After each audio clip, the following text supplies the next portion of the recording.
estoy teniendo problemas para encontrar bibliografía o alguna información precisa sobre, más conceptual sobre el tema. Estoy encontrando una diversidad de información sobre, estoy hablando de Cool Book Attack, estoy encontrando mucha Sí, información muy, digamos, ¿cómo sería? Avanzada ya en el tema, o sea, hablando mucho más de, en el caso ya de cómo aplicarlo, cómo defenderse de ello, y no tanto como obviando el hecho del concepto en sí, como que lo nombran muy a grandes rasgos la mayoría que- de, de textos que lo leí. vamos a mirar acá un poquito.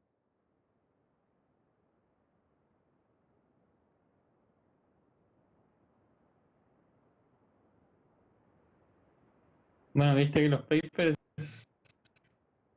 2011, 2009, 2013. Además, ¿cuál es el estado del arte en defensa de este tipo de ataque, ¿no? ¿Vos pudiste ver algo así más general? No, no te digo en un paper, pero en Eh, Wikipedia, por ejemplo. claro, vi, o sea, los conceptos teóricos en qué se basa el tema en sí, sí, lo vi y es más, usualmente se repiten en todos lados lo mismo. Lo que sí, como usted puede ver nomás en los títulos ya hablan mucho sobre, por ejemplo, ese último en práctica en estudio en Raspberry Pi. eh, Vi qué sé yo, ¿cómo se llama esto? Una conferencia entera sobre aplicada a cómo hacerlo en un iPhone, por ejemplo, que fue bastante interesante, pero y cómo atacar dispositivos en concreto, hardware en concreto, cómo defenderse de ello y todo esto, pero no hacen, no desarrollan mucho lo que viene siendo el concepto base. Lo dejan muy por el aire. En Wikipedia sí, pero no me pareció una fuente así como También una fiable, cosa, a sería ver, densa. para tratar de darle forma al trabajo, ¿no? Una cosa que vas a tener que hacer, como decir, describir el concepto básico, pero además, después creo que vas a tener que buscar cuáles son las soluciones desde el punto de vista de arquitectura del sistema, o de la arquitectura de la computadora, o lo que aplique, ¿no? Claro, lo que yo estuve haciendo más o menos en un Word, por ejemplo, es rescatar esa poca desarrollo teórico que hay y después como profundizar más en un ejemplo práctico, véase en algún hardware en específico. No sé qué piensa al respecto. Sí, sí, ahí creo que es el camino, digamos. Si buscas así Cold Attack Review,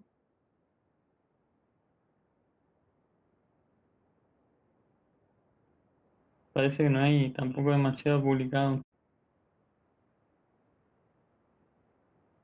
Android Data Storage Security.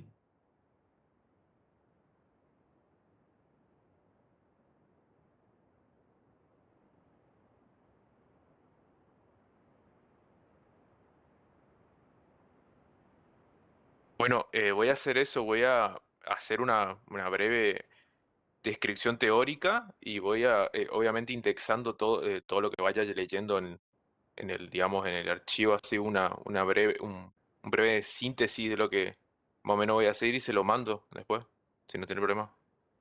Sí, fíjate que hay una tesis, pero bueno, esto es Non-Volatile Memory. A ver, fíjate el título. How good attack and countermeasures on system with non-volatile caches. ¿Cuál es la idea de esto? O sea, por ahí hay que leer un poco antes para entender este título. Pero el problema de la DRAM, hay distintos tipos de problemas, ¿no? Desde el punto de vista de la escalabilidad, hoy en día está difícil de escalar y bueno, uno de los problemas es el row hammer que ocurre o que se le puede someter a la DRAM y ahí explotar esa vulnerabilidad. Y bueno, el caso del Cold Boot Attack sería el tema de bajarle la temperatura o en frío leer lo que la memoria tenga Claro, guardado, ¿no? Antes. claro, el tema es que, por ejemplo, brevemente lo que yo leí, que por ejemplo el Cool Book Attack era como, se lo usaba mucho de la mano del Rowhammer, ya que el Rowhammer al hacerlo todo por fuerza bruta muchas veces se encuentra con memoria encriptada y no puede, ya que la memoria está encriptada. Y lo que el Cool Book Attack lo que intentaba es, por así decirlo, desencriptar para dar paso a este último, este anterior. Es como, No, va, el Rowhammer es otra cosa. Rowhammer es leer distintas posiciones de memoria que están contiguas, vamos a decir. No tampoco están una al lado de la otra, pero están cerca. Se lee una y se lee la otra. Sí, sucesivamente. Todo el tiempo, o sea, sosteniendo esas lecturas. ¿Sí? Lees una posición de memoria, después lees la otra. Y así todo el tiempo. Y eso lo que hace es que induce flips de algunos bits que están en cerca de esas celdas que estás leyendo. En eso consiste el Rowhammer, digamos. Una vez que vos flipeás los bits, una cosa que estás haciendo es corromper los datos y otra cosa posible de hacer que demostraron más adelante es que se puede tomar control del sistema. No sé cómo se hace eso, pero es algo que se logra con el Rowhammer. Y Cold Boot Attack es el tema de leer los datos cuando la memoria está fría.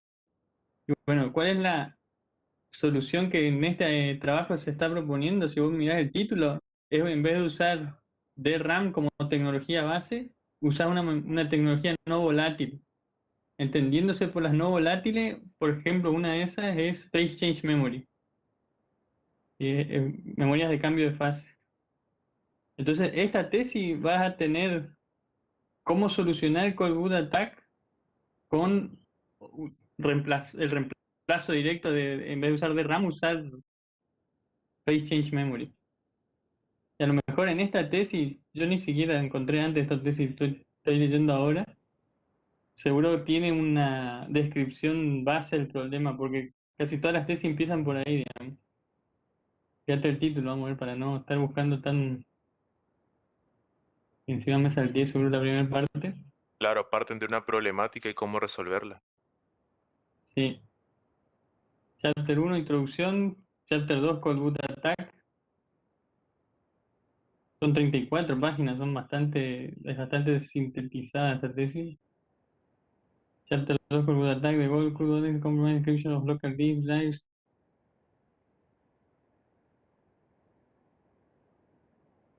Ahí Mauricio escribió algo también en el chat. Entonces, leete esto a ver si te puede servir. Es bastante resumido lo que tiene, no tiene casi nada, pero bueno, hay algunas referencias. Mira, dice que tiene que ser menos 50 grados Celsius. Bastante complicado de explotar la vulnerabilidad.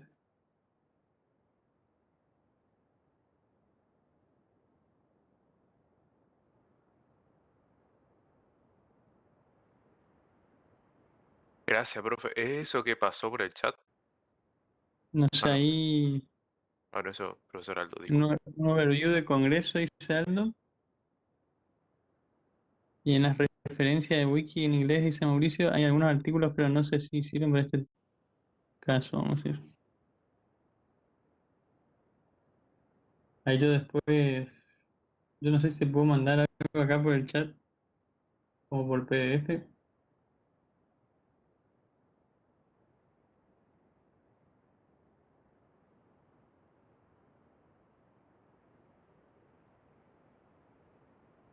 No, después te lo mando en todo caso por correo, si no te paso el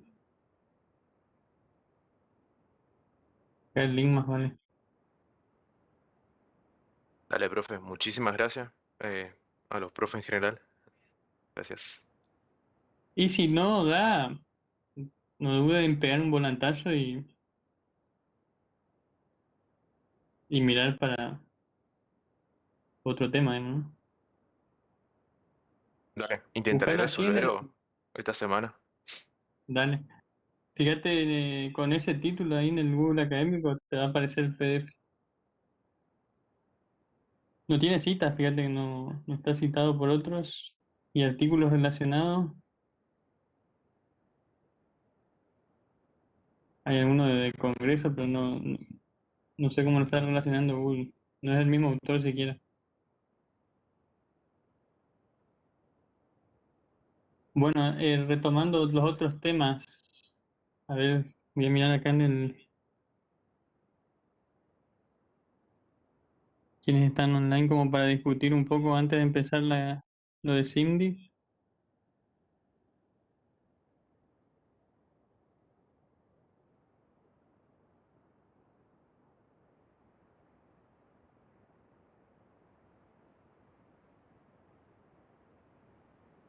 Básicamente, Franco, no sé si estás, por ahí podemos hablar un poquito de tu tema, como para dar la idea de qué es lo que tendrías que hacer.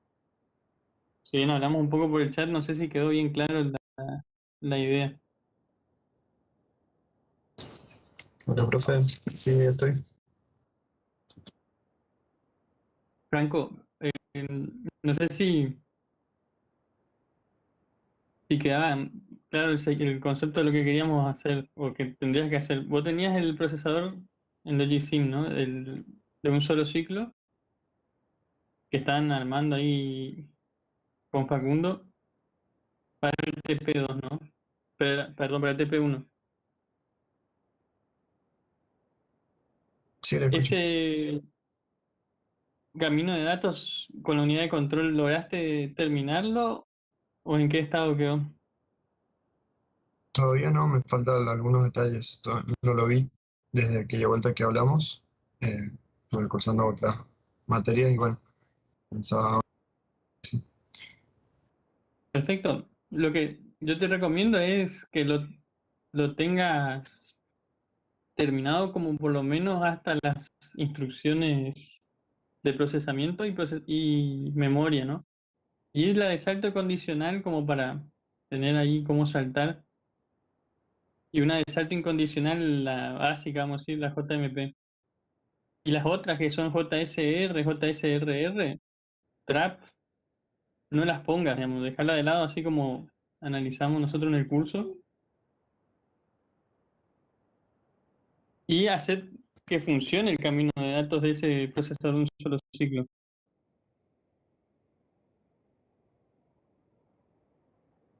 Esa sería la idea, digamos, el trabajo.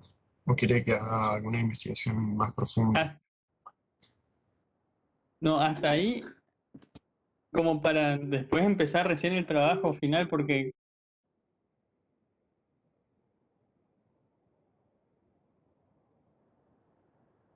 ahí vas a tener que hacer un pipeline de ese procesador de un solo ciclo. Y vas a tener que hacer esto, vamos a ver acá con lo del apunte. El apunte tampoco está completo todavía, pero Profe, una vez que está termina en la Franco presentación. su trabajo, empiezo yo. No, empezá antes. Procesador de un solo ciclo, vamos a ver acá.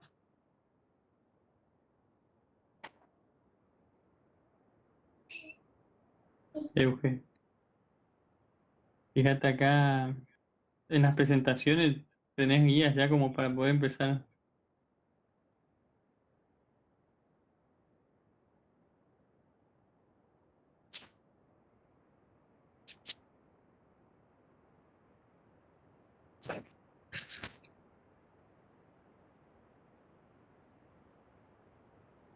En el multiciclo. Y estos son los primeros pasos para hacer el pipeline. Primero separar la memoria en dos, en instrucciones y en memoria data. Y después hacer el pipeline del procesador poniéndole los registros que están ahí entre distintas etapas.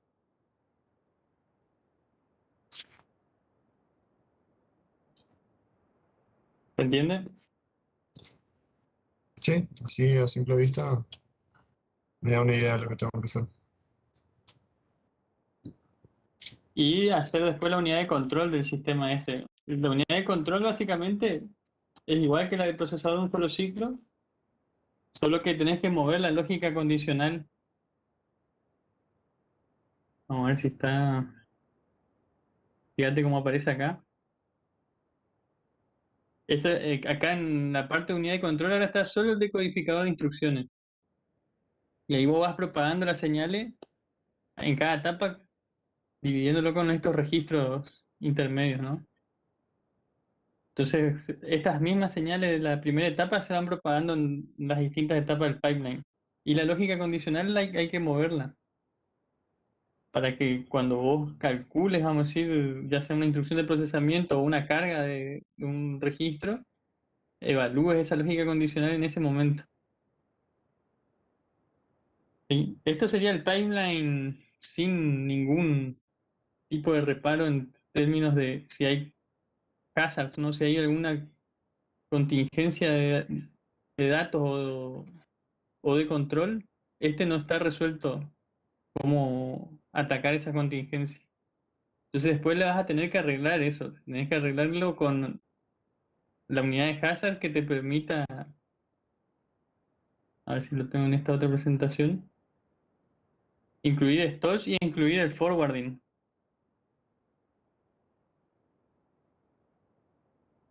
Esta unidad de acá. Fíjate que actúa no dentro de la unidad de control, sino por afuera y arregla con forwarding lo que se puede arreglar y con stall lo que se tenga que arreglar por stall. Sí, stall de hardware. ¿Se entiende, Franco? Sí, sí. Bueno, cualquier cosa, por ahí si necesitas soporte, también lo que está en el libro de Harris, si bien es para RM, te puede dar muchas ideas para traerla a la LS3. Bueno, Bien. y Pablo, Gracias, Pablo profe. Silva, ¿estás? No, de nada, Franco. Sí, profe, sí. Pablo, vos estás enganchado en este tema de alguna forma, porque vos tendrías que solucionar lo que sería la predicción de Claro, salto. una vez que ya están canalizadas las instrucciones, digamos, hacer la predicción de las ramificaciones. Sí. Lo que se me ocurre que para que no sea un trabajo repetido con el de Franco, no hagas todo el camino de datos de todas las instrucciones de la LS3. Hacete las de procesamiento, cosa de que vos tengas esta etapa de la ALU. Si vas a tener el Ok, banco de registro, vas a tener la ALU, vas a tener la memoria. Si bien esta no la vas a utilizar porque si no tenés instrucciones de memoria, no vas a poder utilizar esta parte. Pero bueno, después si te da tiempo a lo mejor lo puedes agregar. Pero priorizar, hacer procesamiento, hacer el pipeline y hacer o sea, la unidad de control que vas a necesitar para esa parte de las instrucciones y lo que sea en procesamiento. Y también vas a tener que desplazar la lógica condicional en esta etapa, cosa de que vos puedas evaluar acá si tu salto estuvo bien tomado o no. claro. Y acá, Claro. en esta etapa, vamos a ver si no sé si hay mi manito acá. Voy a mirar acá. Sí, se está viendo el cursor. Sí, acá es como que estaría tu predictor del salto.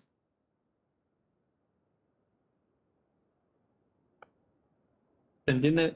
Habría un bloque acá de predicción Sí, del salto y el predictor tenés que hacerlo en función de sería en el fetch, estaría ubicado, digamos. fetch, sí. Fíjate que en esta presentación está en la referencia del libro de Jenny Lipasti.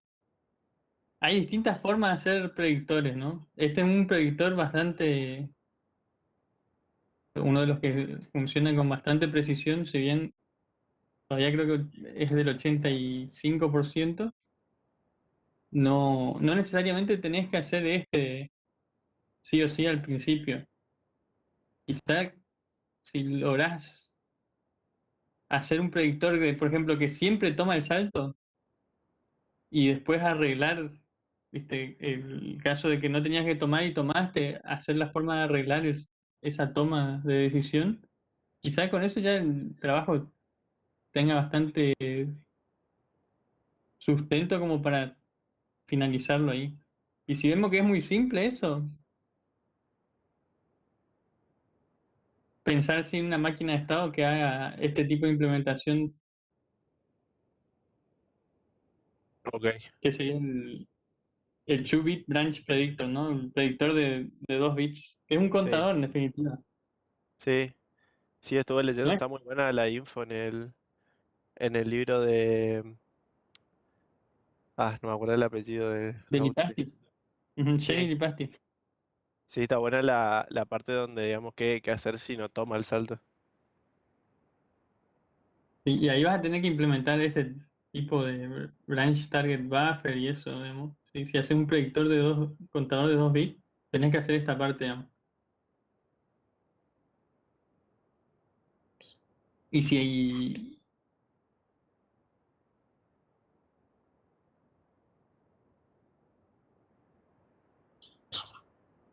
Pregunta nada más. Y fíjate que si haces el que siempre toma el salto, no necesitas ningún buffer de las direcciones de los branches. Simplemente acá vas a tener que actuar. Es decir, bueno, tomás de entrada, tomar el salto, si se trata de una instrucción de salto. Entonces sí lo que vas a tener que ver de codificar rápido la instrucción acá y elegir, bueno, ya tengo que tomar el salto y empezar a hacer un fetch de la siguiente instrucción. Hay que ver cómo se resuelve eso acá. Pero viste, como para empezar me parece que está bien hacer un esquema de que siempre toma el salto y después corregís en esta etapa de ejecución si había que tomar el salto o no. Y ahí cuando corregís tenés que hacer un flash del pipeline, ¿no? Sí, Entonces vas a tener que ver cómo flashear ok, esto, digamos, está. limpiar el pipeline. Bueno, creo que más o menos estamos. Después, el caso de los otros estudiantes me parece que están más verdes, están empezando recién. La idea sería el miércoles, perdón, el martes de la semana que viene, seguir discutiendo los temas de cada uno, ¿no? De los que hoy no discutimos. Y si alguien ya tiene algo como de texto que esté elaborando ya para el trabajo final, empezar a ver en clase esa cuestión de cómo redactar, ¿no? Si podemos empezar a hacer eso el martes, estaría bueno ya comenzar.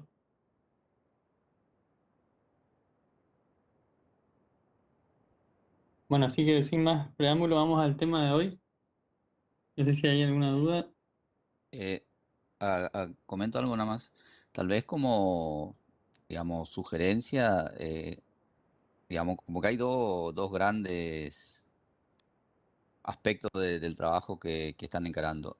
Por un lado es una especie de estructura, contenido, lo que fuera, que pueden ir armando una especie de índice de los temas. Entonces eso también nos da la idea a nosotros de que si va encarando hacia el lado que se espera o no, digamos. Y por otro lado, ir redactando alguno, sobre todo la parte introductoria, como para ejercitar la redacción y que vayamos viendo de que la forma en la que redactan sea apropiada, digamos. Entonces creo que Ujú, esas dos partes sería buena que lo vayan armando, digamos. Entonces así nosotros podemos ver si de la estructura general va acorde a lo que se corresponde o se espera de este trabajo y bueno, y algunos fragmentos de la redacción estaría bueno también que vayan ejercitando para que, bueno, una vez hagan de acuerdo a lo que estamos proponiendo, digamos. Eso nada más. sí, perfecto. Estoy de acuerdo.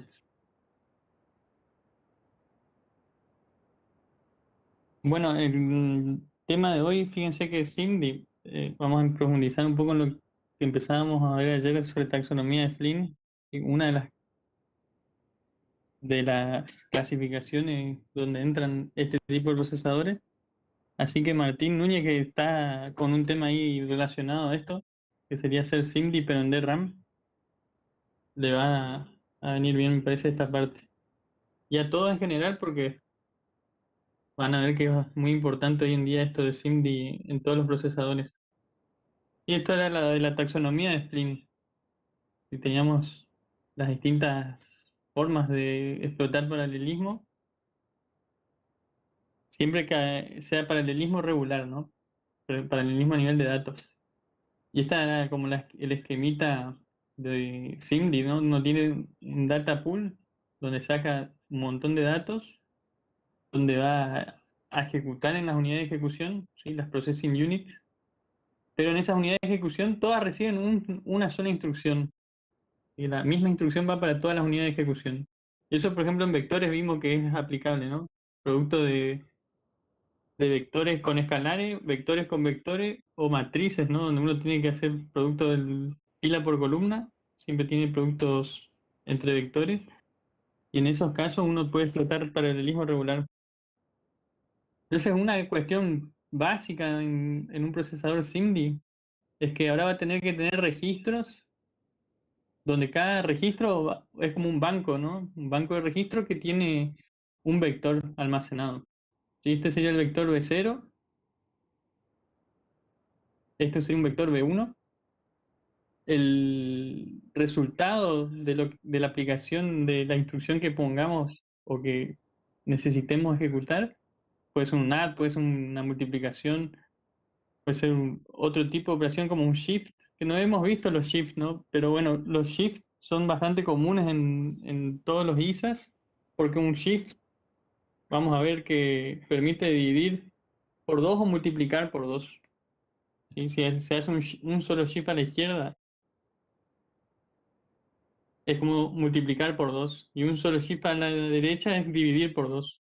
Y así, si uno hace más shift, es por potencias de 2 en definitiva, ¿no? Un shift de 2 sería como una multiplicación, si es hacia la izquierda, una multiplicación por 4. No sé si tienen ese concepto o lo tenían visto en alguna otra materia.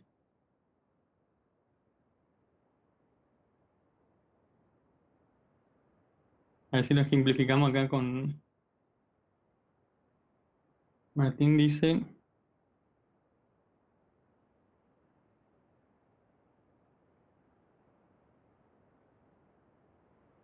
Sí, es un poco más avanzado sobre SIMD en general, ¿no? Pero estoy hablando un poquito del tema de los shifts. Vamos a ilustrarlo acá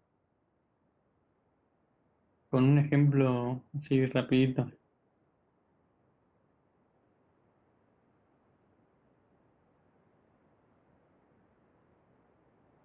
Supongamos tenemos, no sé, el número 001, ¿no? Esto es 1 en decimal. Si hago un shift a la izquierda, quiere decir que este 1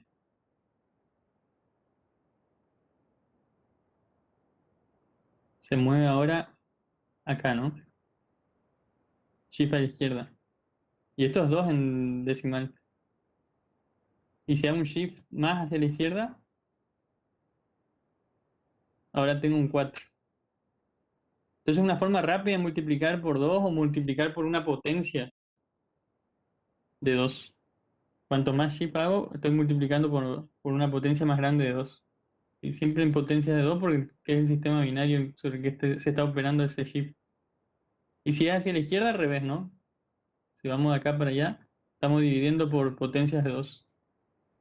Entonces también es posible encontrarse con ese tipo de operaciones en la práctica, ¿no? Con ISAs prácticos, digo. Entonces, esto es algo necesario en cualquier procesador SIMD. Banco de registro para cada vector y lo que se tenga del resultado de la operación se guarda en un banco de registro, en un vector adicional de 2. Y hay dos tipos de procesadores SIMD, o dos formas de hacer procesamiento SIMD.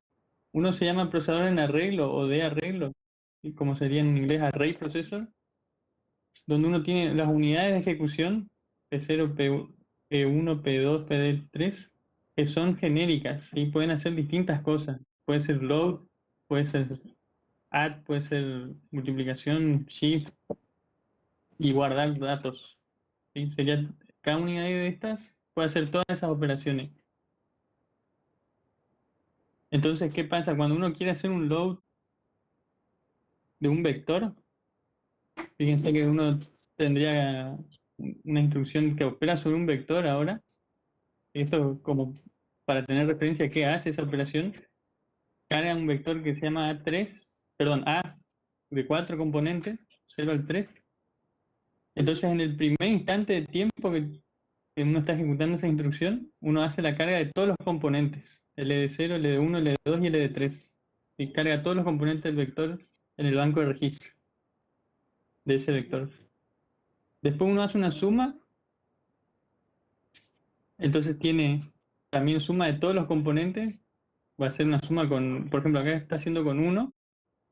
Si R,1 sería como sumarle 1 a ese vector y a todos los componentes de ese vector. Multiplicación por 2. Acá en vez de hacer un shift, fíjense que se está haciendo una multiplicación por 2, se podría haber hecho un shift a la izquierda, ¿no? Pero bueno, está haciendo multiplicación por 2 como para ilustrar la operación. Y un guardado del vector en lo que sería la memoria. Si lo vuelvo a guardar en A3, perdón, en A de 0 a 3. Entonces guarda esos componentes en ese instante de tiempo final, en el último ciclo. Esto, perdón que no mencioné antes, fíjense que todo lo que tiene acá arriba como NUR Lectures son filminas que están extraídas de las clases del profesor NUR. Como ya había comentado, había pedido permiso para poder usar su filmina y bueno, tenemos ese permiso gracias al profesor. Entonces, a diferencia de un vector de arreglo, hay otra forma de hacer esto con SIMD, que sería como un vector, un procesador vectorial. Y ahí en el procesador vectorial, cada unidad de ejecución es una unidad especializada. ¿Sí? Fíjense que acá tenemos un load, un add, una multiplicación y un store. Y acá entonces la forma de ir cargando los vectores es en distintos instantes de tiempo. ¿Sí? En el primer instante de tiempo es como un pipeline. Fíjense que tengo un load del componente 0. En el segundo instante de tiempo cargo el componente 1 del vector y ya hago la suma de los componentes 0 de los vectores que esté sumando. En este caso, como estoy sumándole 1, estoy sumando un componente de un vector con un escalar. Pero lo hago en este instante de tiempo. En el segundo ciclo, podríamos decir. En el tercer ciclo, cargo el componente 2, hago la suma del componente 1 con 1 y hago una multiplicación del componente 0 con 2. Y así voy haciendo en forma de un pipeline, ¿no? Entonces, en definitiva, en el último instante de tiempo, que sería este instante que está acá abajo, estoy guardando el último componente del vector en la memoria. Entonces les pregunto a ustedes, ¿cuál de las dos formas de hacer el procesamiento es la que requiere menos recursos y la más eficiente? ¿El procesador de arreglo o el procesador vectorial?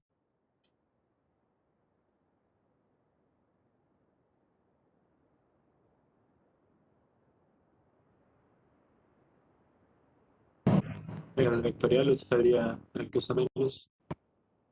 El vectorial, exacto. Y justo al mismo tiempo casi contestaron Martín y Fernando. Entonces, ese tipo de procesador fue el que primero, o el que las primeras implementaciones de SIMD tuvieron en sus organizaciones de computadora. ¿Sí? Vamos a ver después un ejemplo de una de las primeras supercomputadoras eran de este tipo de procesamiento, ¿sí? Procesamiento vectorial. Pero uno puede hacer de las dos formas, ¿no? Y hoy en día las GPU explotan las dos formas inclusive. ¿Sí? Hacen tanto vectorial como en arreglo.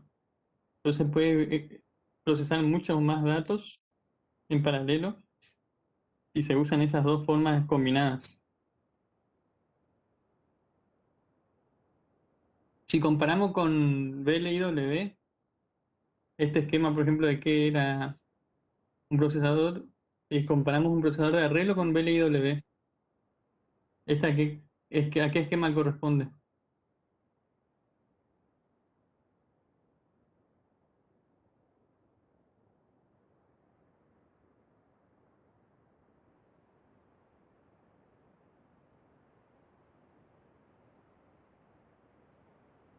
Le pongo este otro esquema de vuelta y les pongo nuevamente el nuevo esquema. ¿Esto sería LIW o sería de arreglo? Martín dijo que es de arreglo. Se parece, ¿no? Porque no tiene las unidades de ejecución acá no son especializadas, sino que son genéricas, pueden hacer todo. Sí, si uno los ve así separado de lo que está arriba, ¿no? Pero no, fíjense que como a esta instrucción que se está poniendo acá es una específica AT y en vez de IW siempre va a haber un AT. Entonces esta unidad de ejecución solamente tiene que hacer AT, ¿sí? Solamente tiene que hacer sumas. Y esta unidad de ejecución solamente tiene que hacer carga y esta unidad solamente movimiento de registros y esta solamente multiplicaciones. Entonces todo es LIW, ¿sí? Es parecido a la configuración de un procesador de arreglo, pero no es igual. En un procesador de arreglo uno tiene una sola instrucción que aplica a todos los componentes del vector. Este sería el esquema del procesador de arreglo. Entonces cada unidad de ejecución recibe en un instante de tiempo un AT de dos componentes de vectores, ¿no? BR0, BR0 con 1, BR1, BR1 con 1. ¿Sí? Y es lo que tiene que especificarse además en el caso del procesador de arreglo y también en el procesador de caso que hagamos el vectorial, un registro sí, un registro que hay que cargar con el valor de cuánto es el tamaño del vector. Y uno tiene que saber eso para poder mandar a ejecutar lo que corresponda de ese vector. Y entonces ese registro acá tiene un nombre como se llama blength, que sería b o longitud del vector, con un valor de 4, así como si tuviéramos 4 componentes en ese vector. Entonces, fíjense que hay diferencia significativa entre VLW y procesador de arreglo. En el procesador de arreglo tenemos una forma mucho más compacta de la instrucción, porque es solo una única instrucción que opera sobre un vector o sobre un conjunto de vectores. No un conjunto, sino que por lo menos dos. Vamos a encontrar eso en los ISAs que usen SIMD. Van a tener a lo sumo dos vectores que uno va a poder sumar.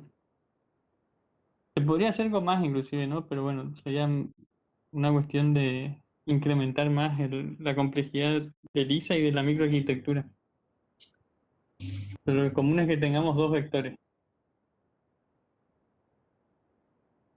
Entonces, otra cuestión específica de SIMD es la cuestión de otro registro que va a llevar información sobre el stride. Un stride es la posición que hay entre dos componentes de lo que se quiera sumar o lo que se quiera operar.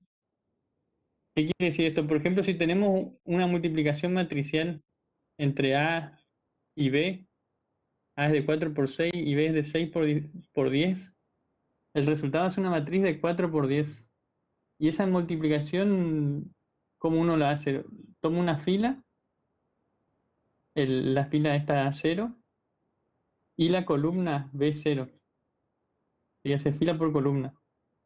Entonces, para cargar el registro de lo que va a tener el vector A, uno va a tener un stride de 1, porque va a tener posiciones consecutivas.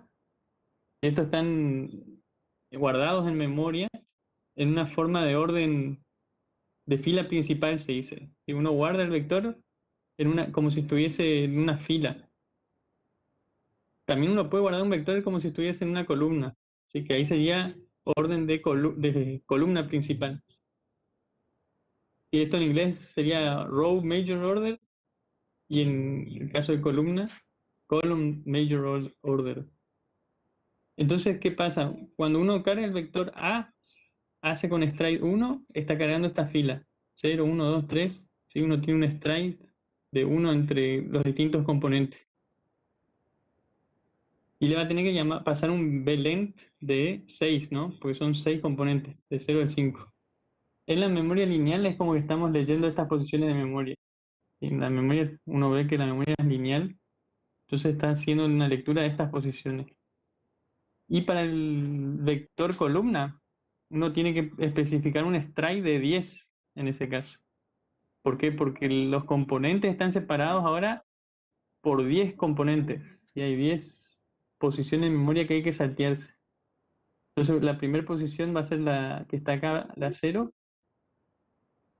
La segunda posición va a ser la que está en 10. Entonces vamos a tener que leer 10 posiciones más alejados y así. Entonces el stride sirve para eso, para poder operar sobre vectores que sus componentes pueden estar en distintas posiciones relativas, ¿no? De un componente respecto del otro. Si quisiéramos hacer operaciones entre vectores, el stride sería siempre 1. Y cargo un vector fila, y después cargo otro vector fila. Siempre tengo stride de 1, pero como tengo también que hacer operaciones entre matrices, necesito esta cuestión de poder diferenciarlo con el stride.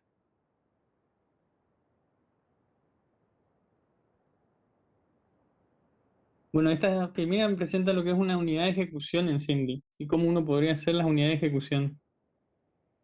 Fíjense, en caso de un producto, uno podría tener un producto como una suma sucesiva o operaciones de otra forma, ¿no? En el caso de una unidad aritmético-lógica que tenga un circuito de hardware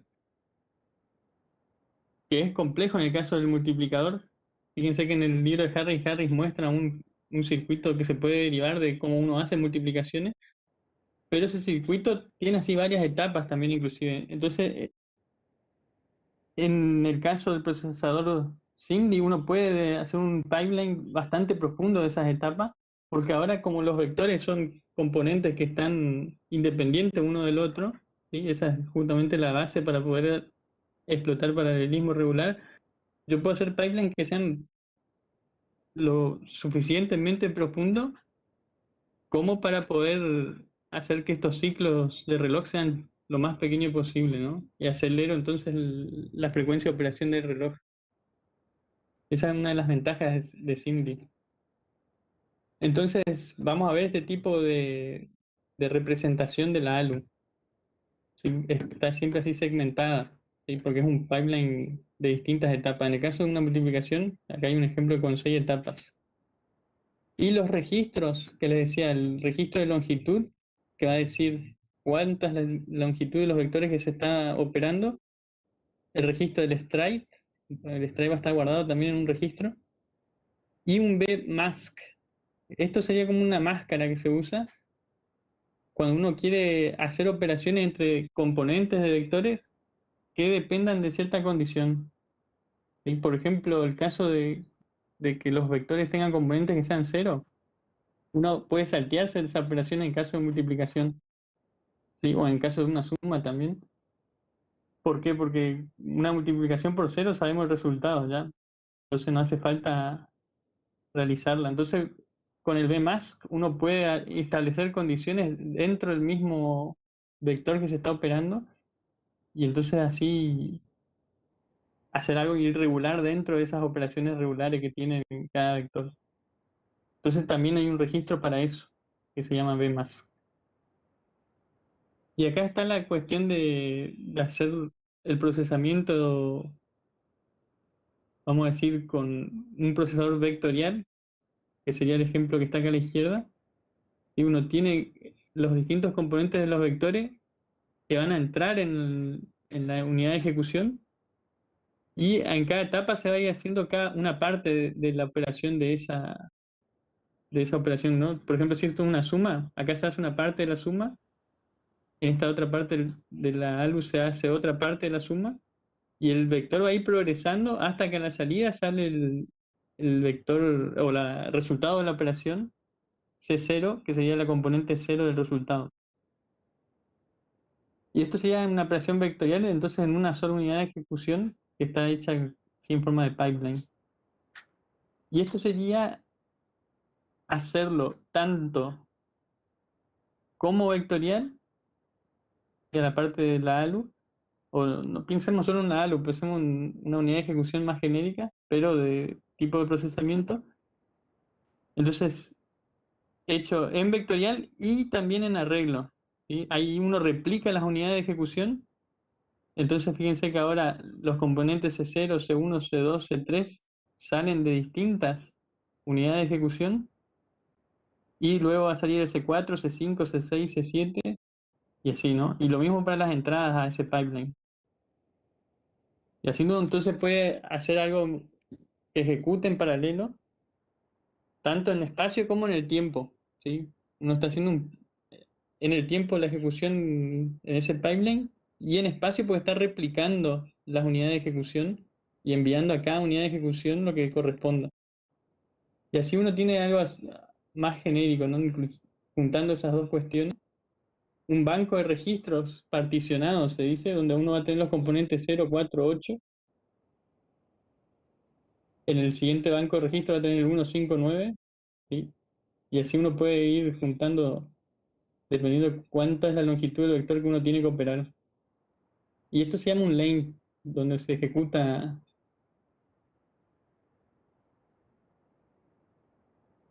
las- las- mm, lo que sería el procesamiento de distintos registros, ¿no? Fíjense que el registro, este banco tiene el 0, este banco tiene el 1, y así uno puede armar cuánto uno tendría en cada registro, o en cada banco de estos registros. Y el subsistema de memoria, vamos a tener que ver cómo hacemos ahora para proveerle a ese banco de registro los componentes para que no se nos arme un cuello de botella en la memoria, ¿no? Porque ahora si yo tengo que cargar un registro, tengo que cargar un montón de componentes en definitiva, ¿no? Y como vimos la memoria hasta el momento, siempre es, la lectura de la memoria es algo secuencial. Uno puede extraer un componente a la vez, ¿sí? Ni siquiera puede sacar un vector completo, ¿no? Entonces ahora vamos después a ver una técnica que se aplica para poder sacar varios componentes y solapar la latencia que hay en ese funcionamiento secuencial de la memoria. Y aquí tenemos un ejemplo práctico de lo que fue una de las primeras supercomputadoras que usaron procesamiento vectorial y usaban el esquema vectorial justamente, tenían tanto modo escalar como vectorial, ¿sí? ¿Por qué uno tiene que tener escalar? Porque todavía uno tiene que operar sobre una parte escalar o lo que sería la parte no vectorizable que veíamos ayer en lo que era ley de Amdahl. Si uno tiene un algoritmo que tiene una parte que no es paralelizable o no es vectorizable, que sí o sí se va a ejecutar en forma secuencial, entonces para esa parte uno tiene que tener una forma escalar o un modo escalar. Y la parte vectorizable, que sí es paralelizable, y eso tiene una parte vectorial.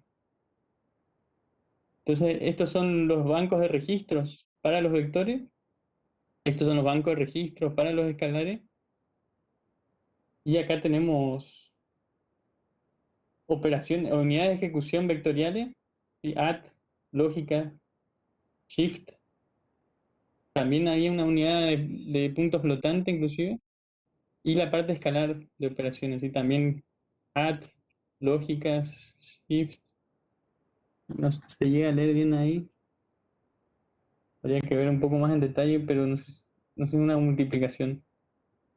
Y una parte que hace el cálculo de direcciones de memoria. Uno va a tener que necesitar, ahora después vamos a ver por qué, una cuestión de la memoria que uno tiene que acceder, cómo tiene que hacer los accesos a memoria. Entonces tiene ese modo escalar y vectorial, tenían 8 vectores para los registros, perdón, 8 registros para los vectores. Cada elemento del vector tiene 64 componentes y cada componente tenía 64 bits. Y tenía 16 bancos de memoria. Esto es lo que vamos a ver como para poder evitar el cuello de botella en la memoria al tratar de sacar vectores de esa memoria. Bueno, también tenía 8 registros para la parte escalar. Cada uno de esos registros de 64 bits. Y 8 registros para el cálculo de las direcciones. Entonces cuando uno tiene que sacar un vector, ¿sí? Como vimos, la memoria funciona en forma secuencial, uno puede extraer de a un solo componente en un ciclo de reloj. Lo que se tiene que hacer con memoria es hacer lo que se dice banking, ¿sí? Como ponerla en forma de bancos. Un banco 0, banco 1 hasta banco 15 tiene esto, o sea, 16 bancos. Entonces la CPU lo que va a tratar de hacer es acceder a uno de esos componentes del vector para traerlo a la memoria o cargarlo en la memoria a través de un bus de direcciones. Y un bus de datos donde uno va a leer el dato o poner el dato. Y acá estaría representada la CPU, un bus de datos, un bus de direcciones, y colgado a ese bus va a estar los registros de datos y de dirección de memoria de ese banco. Y va a haber que tener un control, ¿no? Un controlador en la memoria que vaya diciendo qué banco tiene que poner su dato y tomar la dirección de memoria que se esté especificando. Entonces, aparte del control no está acá, pero tendría que tener para poder acceder a cada uno de los bancos. Entonces, ¿qué gano con esto? Si la memoria, por ejemplo, tarda 11 ciclos, que era lo que tardaba en el caso de la Cray One, que era la supercomputadora que estamos analizando, tardaba 11 ciclos de reloj. Entonces, se tenían 16 bancos porque era el número en binario de potencia de 2 que se puede hacer más próximo a 11. Y la idea es, cuando yo empiezo a hacer la carga del primer registro o del primer componente de ese vector, tengo 11 ciclos para esperar, pero una vez que empiezo a hacer la carga de ese banco, puedo empezar a hacer la carga de otro banco. ¿Sí? Una vez que termine ese... A ver, vamos a verlo después mejor en el tiempo. Pero el componente cero del vector, acá imaginemos que está el vector que queremos cargar. El componente cero del vector tarda 11 ciclos en empezar a darnos el primer valor. Y una vez que ya tengo ese primer valor, puedo empezar a cargar el siguiente. Y así solapo, así como en un pipeline, ¿no? La lectura o la carga de esos registros a través de ese banking. Creo que es lo más correcto decir, en el banco 0 está el componente 0, en el banco 1 está el componente 1. ¿Sí? Entonces yo empiezo a hacer la carga así en forma de un pipeline y cuando en definitiva termino de hacer el último componente, ya tengo los otros datos guardados. Ahora lo vamos a ver después en un ejemplo temporal. Y el tema del strike, ¿no? Cómo uno elige entre distintos strikes para el cálculo de la dirección de memoria, o uno especifica el strike en el vector. Uno tiene este circuito de determinación de las direcciones o generación de direcciones, donde tiene la dirección base y el strike. Entonces calculan la dirección y guardan la siguiente dirección base, y en cada posición del banco de memoria voy a ir accediendo tanto para cargar ese banco como para guardar el banco. Sí, o sea, cargar en un registro lo que tenga el banco o los bancos y guardar en memoria lo que tenga nuestro registro de vectores.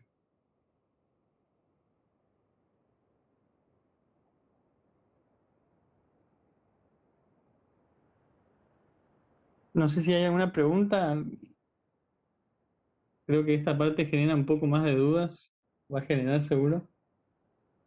Ahora cuando veamos el tiempo igual vamos a tratar de ejemplificar mejor con una línea de tiempo ahí cómo pasan las cosas. pero quiero, si hay alguna pregunta antes, tratar de contestarlo.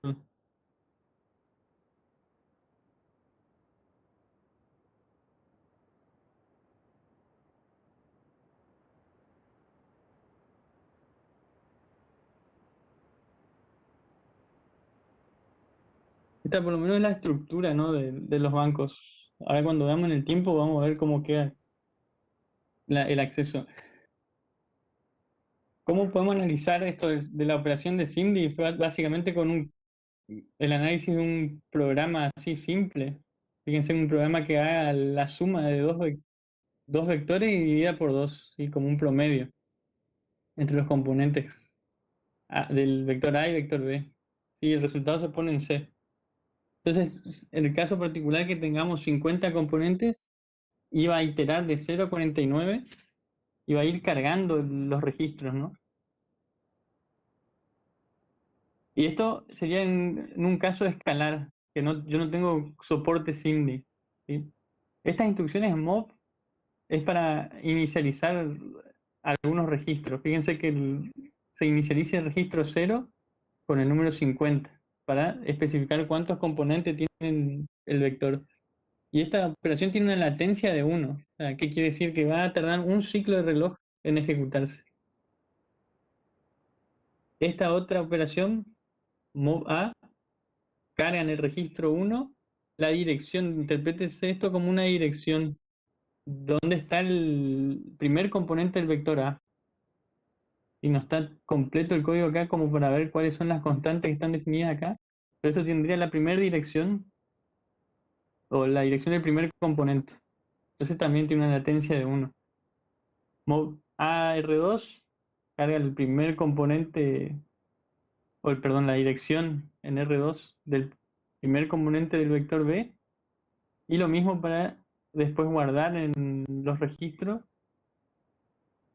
Tenemos R3, vamos a tener la dirección del primer componente de donde poner el vector C. Esto va a ser después para guardar lo que tengamos en los registros, guardarlo en la memoria. Todas esas operaciones tienen una latencia de 1. Acá tenemos 1, 2, 3, 4 ciclos de reloj. Y acá empieza la carga de los vectores, ¿no? Fíjense, la carga de R4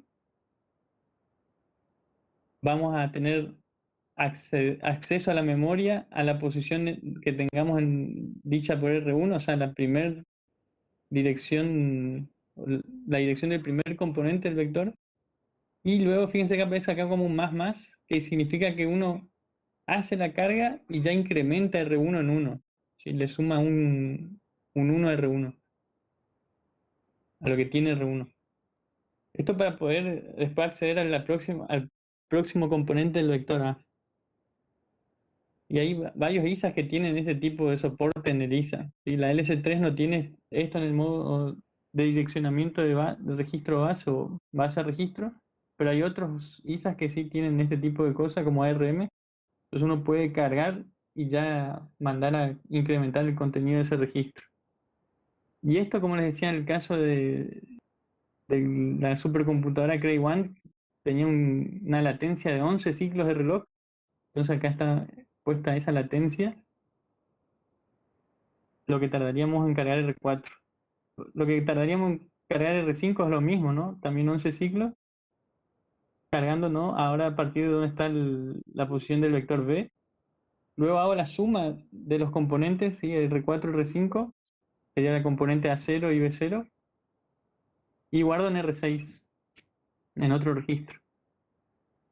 Acá fíjense que aparece una latencia de 4. ¿Por qué? Porque el sumador, vamos a decir, de la computadora tenía una latencia de 4 ciclos de reloj.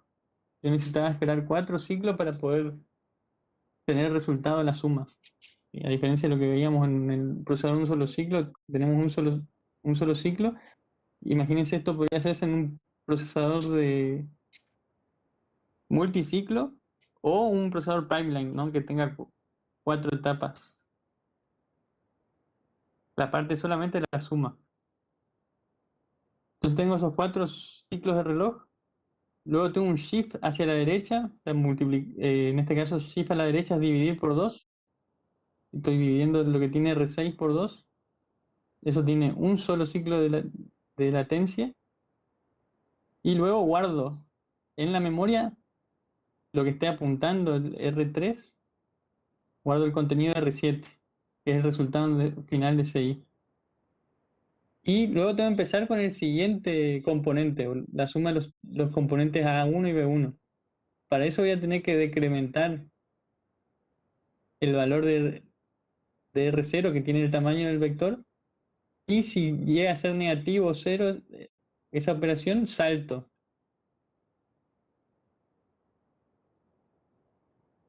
A ver, dice acá, decremento y salto si N o Z.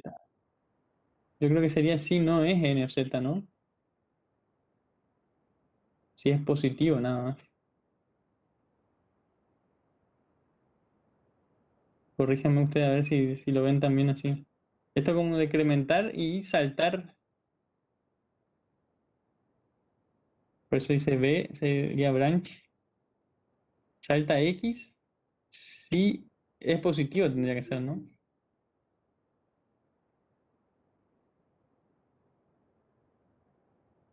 Ahí Martín pregunta, LDR4 se cargaría el valor de R1 aumentando la posición de memoria siguiente.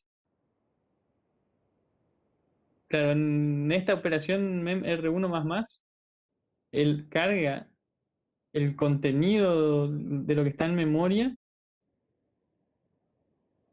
es especificado en la dirección donde está el componente A0, el primer componente.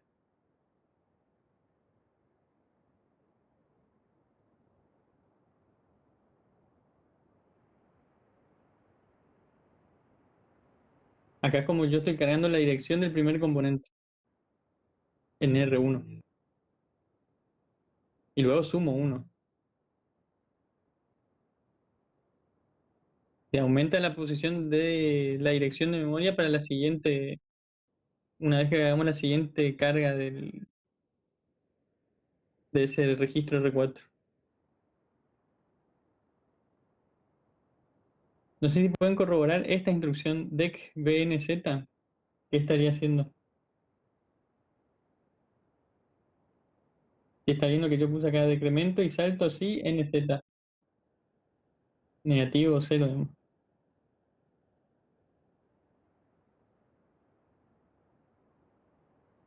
Yo creo que decremento y salto sí no es nz.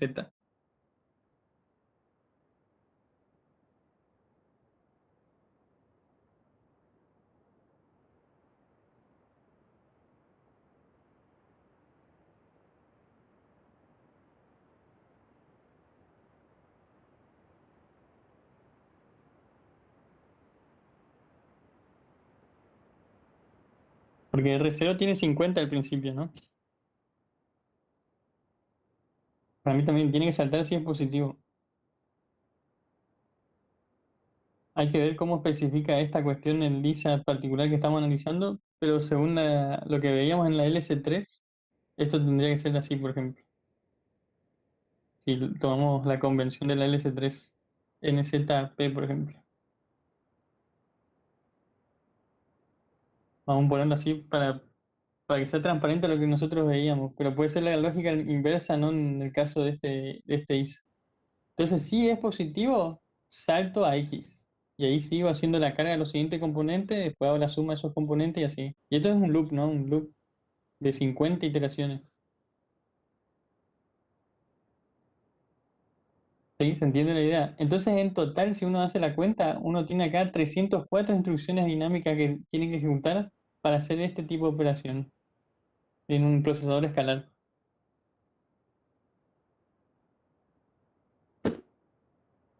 Y si ahora vamos al caso que tenga un soporte para operaciones vectoriales, ¿sí? Un soporte SIMD, en el caso, ya desde Lisa, fíjense que uno tiene un soporte para ese tipo de operaciones. Suele ponerse como una denotación de una B corta para indicar que es una operación vectorial. Entonces acá yo tengo BLD, sería una carga de un vector y un registro de vectores. BLD B1 también lo mismo. La operación que vamos a analizar es la misma, ¿no? El promedio de esos componentes. Entonces, fíjense, lo que necesitaría hacer al principio es definir la longitud del vector en un registro que sería el belen, que lleva la longitud del vector, y el stride. ¿Sí? Cada qué distancia yo tengo los componentes de ese vector. Es un stride de 1. Luego, entonces, mando a cargar el registro B0. ¿Cómo lo hago? Especificando la dirección de memoria donde se encuentra ese primer componente. Lo mismo para el vector B1 o el registro B1. El primer componente B.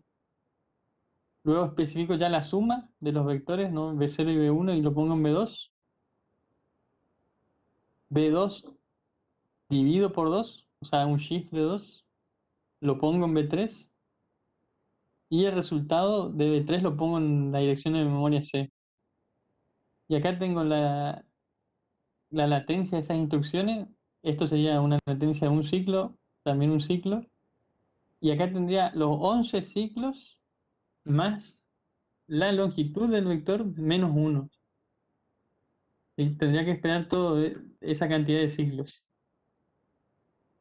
Fíjense que en el caso de la longitud que tenemos acá 49, perdón, 50, ¿no? De longitud, tendríamos 49 ciclos que esperar acá. Y como estoy haciendo el solapamiento de la lectura de la memoria con ese banking de la memoria, estoy ganando en ese sentido con esa implementación, porque acá yo no tengo que esperar 11 por 50, que sería la cantidad de componentes que tendría que cargar en el caso vectorial, perdón, en el caso escalar, sino que estoy esperando 11 más 49. Sería 50, 61, ¿no? O 60, ¿no? 60 me parece. 60 ciclos acá.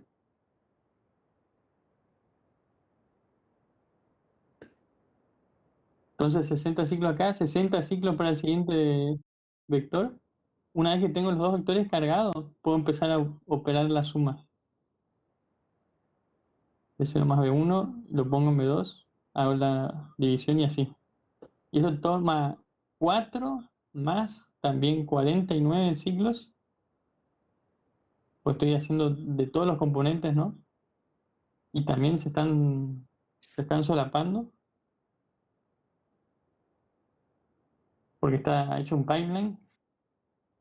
Lo mismo pasa con el shift, pero el shift no, yo creo que no hay solapamiento.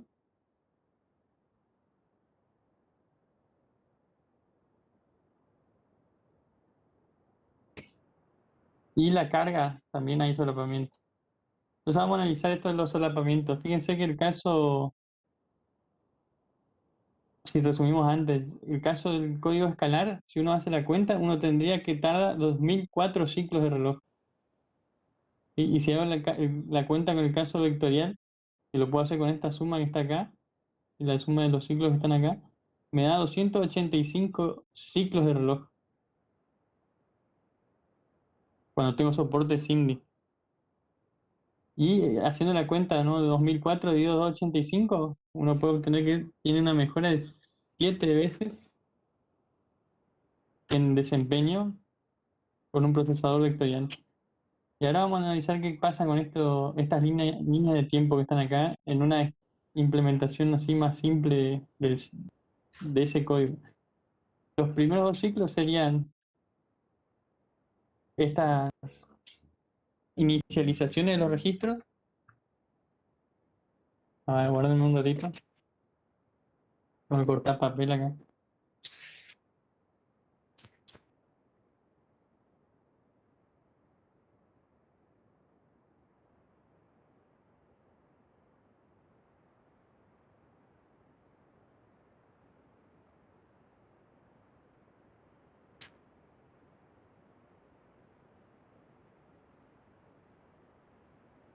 Entonces tenemos la inicialización de los registros y acá empieza la carga. Y empiezo a cargar el banco de registros B0. Entonces los primeros 11 ciclos de latencia de la primera carga se van solapando con la de los otros componentes. Y en definitiva ahí es lo que gano con 49, logrando esos 49 ciclos de reloj. ¿Sí? Porque cuando empecé a cargar el primer componente del vector, en el siguiente ciclo empiezo a cargar el segundo componente. Y es como que estoy solapando la carga. No sé si se entiende, ¿no? Se está haciendo como un pipeline, pero de la memoria. ¿Sí? De cómo uno carga los componentes de la memoria en el banco de registro. Y al solapar lo que uno gana es esto, ¿no? Al, al final de la carga solo esperé 49 ciclos de reloj, más los 11 iniciales.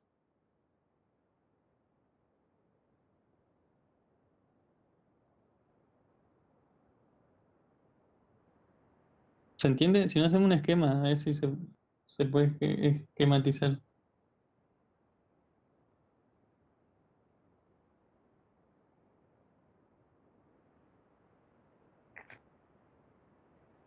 Díganme ustedes.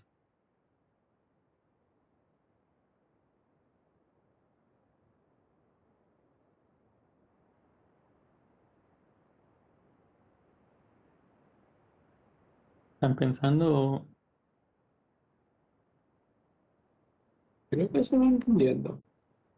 Por mi parte, por lo menos. bien?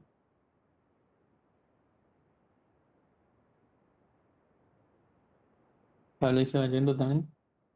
Bueno, cuando tenemos entonces el primer registro de vector, ¿no? El primer vector cargado, puedo empezar a hacer la carga del segundo vector. ¿Por qué? Porque esto no tiene dos puertos, ¿no? Estamos suponiendo que la memoria tiene un solo puerto, de donde estoy sacando los componentes del primer vector. Una vez que termino esa carga, empiezo con el segundo componente. Perdón, empiezo con el segundo vector B1 ahora que va a tomar el vector B. Pasa lo mismo, los primeros 11 ciclos que hay que esperar sí o sí, pero cuando yo empecé a cargar el primer componente, en el siguiente ciclo empiezo a cargar el segundo componente. Y en definitiva espero solamente 49 más 11 ciclos para terminar de cargar todo el vector. Luego la suma. ¿Sí? Los primeros 4 ciclos que tardan el circuito sumador en terminar de sumar se van solapando. Cuando yo empecé el cálculo del primer componente, se solapa con los otros, entonces en definitiva espero 49 más 4. Termino la suma. Empiezo el shift, el primer, en el primer, esto tarda un ciclo de reloj, termina el primer ciclo, empieza el segundo componente, y este sí no tiene solapamiento prácticamente, ¿no? Es 49 más 1.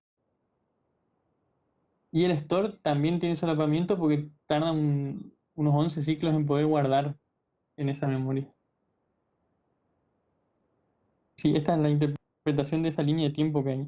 Ahora podemos ver otra forma de implementar o cosas que se pueden mejorar en la implementación de la microarquitectura para inclusive ganar más que solamente 7 veces la mejora. Y una forma es hacer lo que veíamos en un pipeline, como un forwarding, pero en procesadores vectoriales y de arreglo se llama chaining, y que sería encadenamiento, pero es lo mismo que hacer forwarding. Cuando yo estoy cargando, o sea, suponiendo que ya cargué B0, ya tengo cargado B0 con todos los componentes que tengo que procesar, empiezo a cargar B1 una vez que tengo los primeros componentes de B1, o sea, B1 0, ya empiezo a hacer la cuenta B1 0 más B0 0 en en la parte de ejecución, en esta instrucción de AT. ¿Cómo? Haciendo el forwarding de B1 hacia la siguiente instrucción. ¿Sí se entiende esto? Es como lo hacíamos en el pipeline escalar. En vez de llamarlo forwarding, es encadenamiento, ¿no? Un chain, como una cadena. Entonces lo que uno va ganando con esto es que solapa también la ejecución. Porque ahora no tengo que esperar a cargar todo B1, sino que a medida que estoy cargando B1, ya estoy procesando esa primera suma B2, B1, B0. Y lo mismo hago con la siguiente operación que es de shift. necesito el componente B2, entonces cuando ya tengo el primer componente B2, empiezo a hacer la división. Y si hago eso, puedo solapar de esta forma ahora la ejecución. Y cuando empiezo a cargar el primer componente del vector B, termino de cargar ese componente, empiezo a hacer la suma de 0 B1 de los primeros componentes. Lo mismo hago con el shift. Cuando termino de hacer la primera suma, empiezo con el shift. Y así después, cuando esto sí hay que esperar para dejar de usar la memoria. Fíjense que ya terminé de cargar todos los vectores. Ahí puedo empezar a guardar el resultado de los vectores. Y ahí si comparo entonces con el código escalar, teníamos 2004, y ahora con esta modificación de chaining sobre el camino de datos, tengo un código vectorial que tarda 182 ciclos en terminar de ejecutar todas las operaciones, lo que representa unas 11 veces la mejora en términos de desempeño, ¿no? Y una mejora final que se puede lograr es si yo agrego un puerto más al sistema de memoria. Complejizo un poco más la memoria, agrego un puerto más y ahora puedo solapar la carga de los registros. ¿Sí? Puedo solapar la carga de los vectores. De los registros también, porque estoy cargando registros. Entonces, ahí en ese caso que hago ese solapamiento, logro 79 ciclos, ¿sí? En el caso vectorial. Y eso representa 25 veces la mejora de ese código simple. Y bueno, hasta ahí es lo que me parece importante de Cindy. Hay más cuestiones que se tienen que tener en cuenta, pero por lo menos lo conceptual que sirve para entender cómo funciona este tipo de paradigma, creo que está cubierto. No sé si hay alguna pregunta, alguna cuestión que quieran discutimos.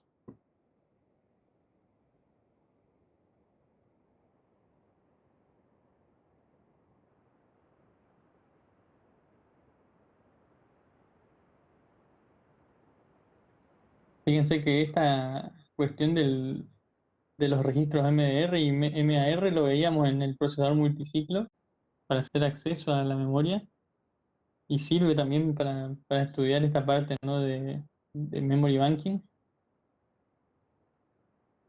Solo que acá cada banco de la memoria tiene ese tipo de registros.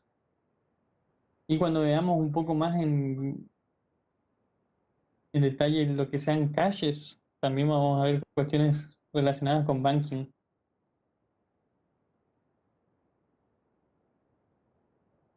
Que es importante esta parte, si bien es de Cindy, después lo vemos también en caches y en memoria principal.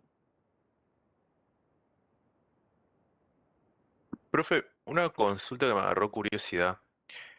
A nivel de hardware, ¿cómo podríamos, o sea, cómo sería una implementación de agregar, o de así decirlo, otro puerto? ¿Sería en el caso de, podría decirse de una RAM, agregar otro módulo, agregar otro módulo de RAM o más ancho de escritura, de lectura? Buena la pregunta, hay que ver cómo hacerlo dentro de un solo chip. O podría ser en dos, ¿no? Pero ahí vos estarías direccionando dos chips distintos. Viste, tendrías como eh, un bus duplicado, ¿no? Como para poder acceder a un chip y al otro. Si pensás en un solo chip que tiene un solo databus, dentro del chip vas a tener que ver cómo acceder a físicamente dos partes de la memoria, ¿no? Entonces hay que separar internamente en bancos. En este caso para poder hacer el acceso así de distintos bancos. Claro, lo que me pareció curioso, que me hizo acordar al menos, es cuando uno coloca dos módulos de RAM y estos entran en lo que se conoce como dual channel. donde se combina, digamos, el ancho de banda de los datos.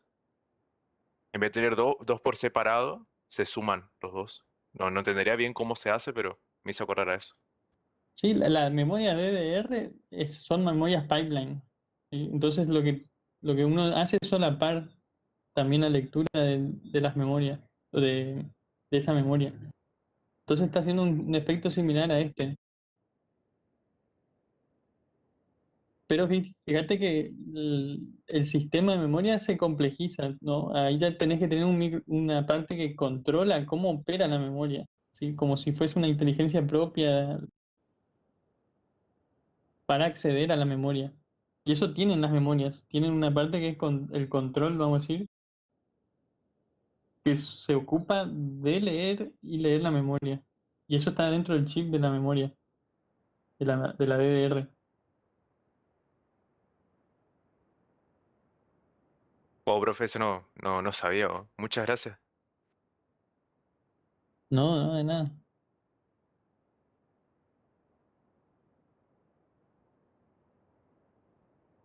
Claro, después cuando veamos el sistema de memoria, vamos a ver un poco más de memoria, vamos a ver que dentro de la memoria RAM, sí, de la DDR, en realidad está separada en distintos bancos y cada banco está separado en subarreglos.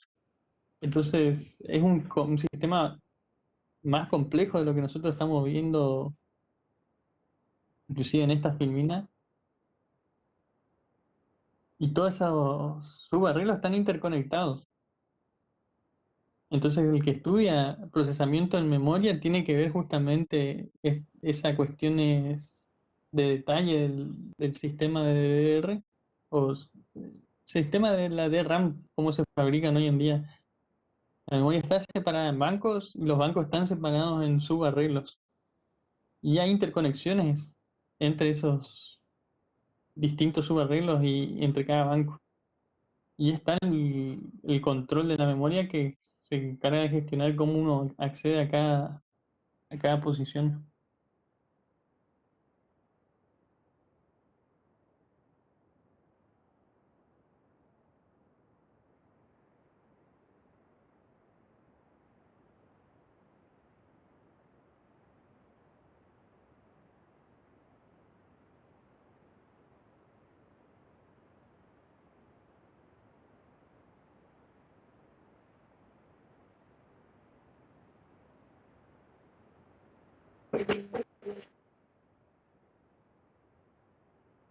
Y Bueno, algo, ¿alguna otra consulta? una, digamos, una Ah, reflexión al respecto. Creo que queda claro el tiempo y la dedicación que tiene eh, la arquitectura en general en mover datos, ¿no? O sea, confirma de alguna manera eso que dice que un procesador en realidad pasa más tiempo moviendo datos que procesando, digamos. Eh, y bueno, en ese sentido creo que muchas de las mejoras que se han dado en los últimos tiempos tiene que ver con justamente, digamos, optimizar los tiempos de, de movimiento de datos y en dos sentidos. Por un lado, importa cuando se necesita usar pocos ciclos para algunos datos y por otro lado, se necesitan a veces pocos ciclos para grandes volúmenes de datos. Y ahí es donde, bueno, la arquitectura justamente influye en el sentido de que hay algunas que están más propicias para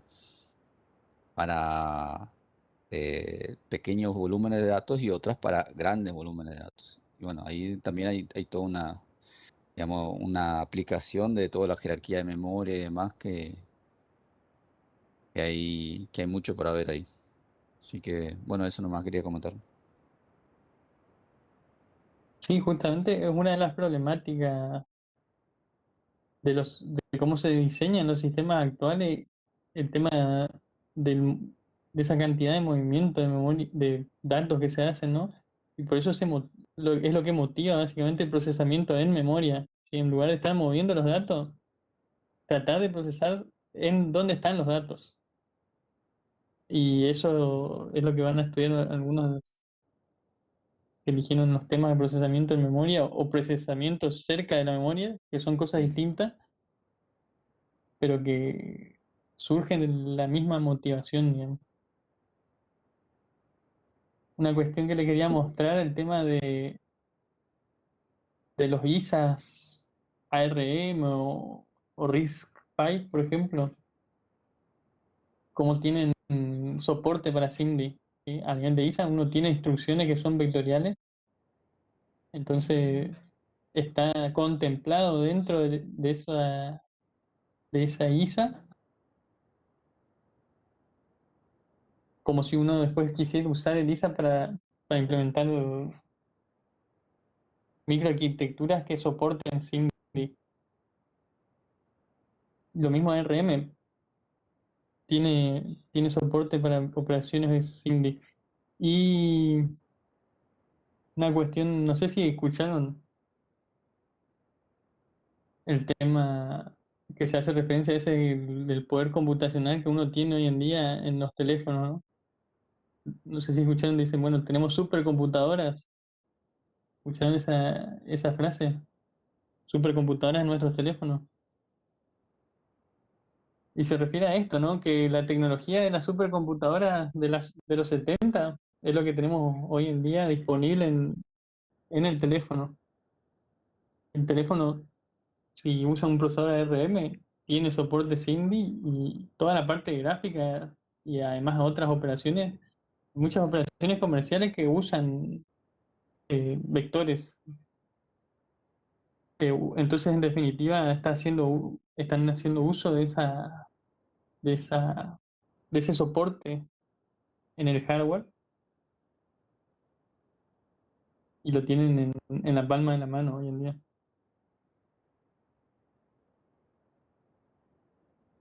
Solo que las supercomputadoras hoy en día son mucho más potentes de lo que estamos viendo en este esquema.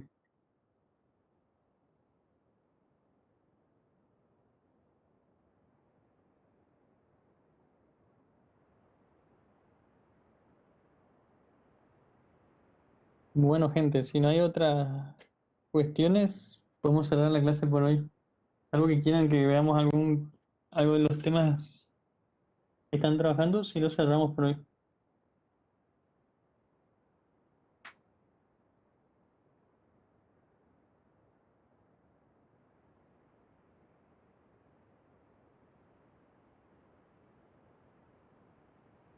Y el día de mañana vamos a quedar disponibles para hacer un seguimiento de los temas y darle soporte si necesitan que hagamos alguna cuestión. No vamos a tratar un tema de teoría. Hoy cerramos ya Cindy. La semana que viene vamos a empezar con GPUs que hacen uso de este paradigma.